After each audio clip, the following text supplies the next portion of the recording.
বন্ধুগণ, আপনারা জানেন যে গতকাল আমাদের সহযোদ্ধা শরীফ ওসমান হাদী শাহাদাত বরণ করেছেন।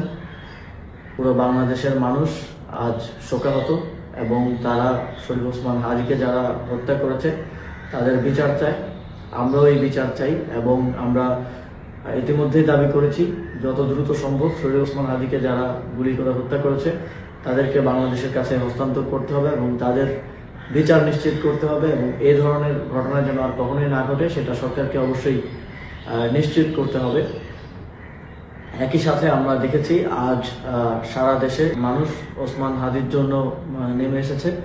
তবে এই ঘটনাকে কেন্দ্র করে বিভাজনকে উস্কে দেওয়ার জন্য এবং নানা ধরনের স্বার্থান্বেষী মহল আমরা দেখেছি যে গণমাধ্যম, ধর্মীয় প্রতিষ্ঠান এবং এই ঘটনার সাথে সম্পৃক্ত নয় এমন অনেক জায়গায় হামলা করেছে, অগ্নিসংযোগ করেছে।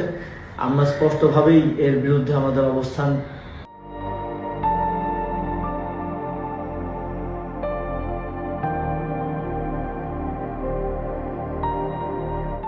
ব্যক্ত করেছি এবং আমরা শঙ্কা করছি যে এই ঘটনাকে এবং এই আন্দোলনকে বিতর্কিত করার জন্য, প্রশ্নবিদ্ধ করার জন্য, জুলাই গণঅভ্যুত্থানকে ব্যর্থ প্রমাণের জন্য আজও বিভিন্ন স্থানে হামলার এবং বিভিন্ন স্থানে ভ্যান্ডালিজম করার এক ধরনের পরিকল্পনা রয়েছে। আমি বাংলাদেশের জনগণকে আহ্বান জানাতে চাই, আমাদের দেশের সম্পদ রক্ষা করার দায়িত্ব আমাদের এবং কোনো ধরনের সেন্সিটিভ প্রতিষ্ঠান, ধর্মীয় প্রতিষ্ঠান এবং সংবাদ মাধ্যম, ব্যবসায়িক প্রতিষ্ঠানের যেন কোনো ধরনের ক্ষতি না হয় সেটা নিশ্চিত করা আমাদের দায়িত্ব। আগামীকাল এ ধরনের সকল প্রতিষ্ঠানকে নিরাপত্তা দেওয়ার জন্য সবাই সতর্ক থাকবেন এবং অবশ্যই সতর্ক থাকবেন যেন আমার প্রতিবাদ মিছিল, ন্যায় বিচার চাওয়ার জন্য যেই মিছিল, সেই মিছিলকে কেউ ভিন্ন দিকে ডাইভার্ট করতে না পারে, সেই মিছিল থেকে কেউ কোনো ধরনের অনাকাঙ্ক্ষিত পরিস্থিতি সৃষ্টি করতে না পারে।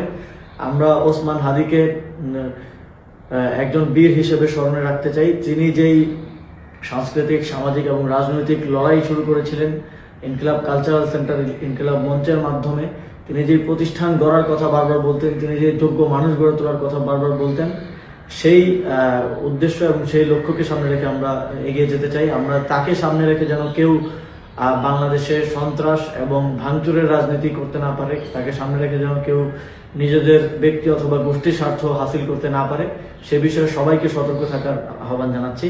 ধন্যবাদ সবাইকে।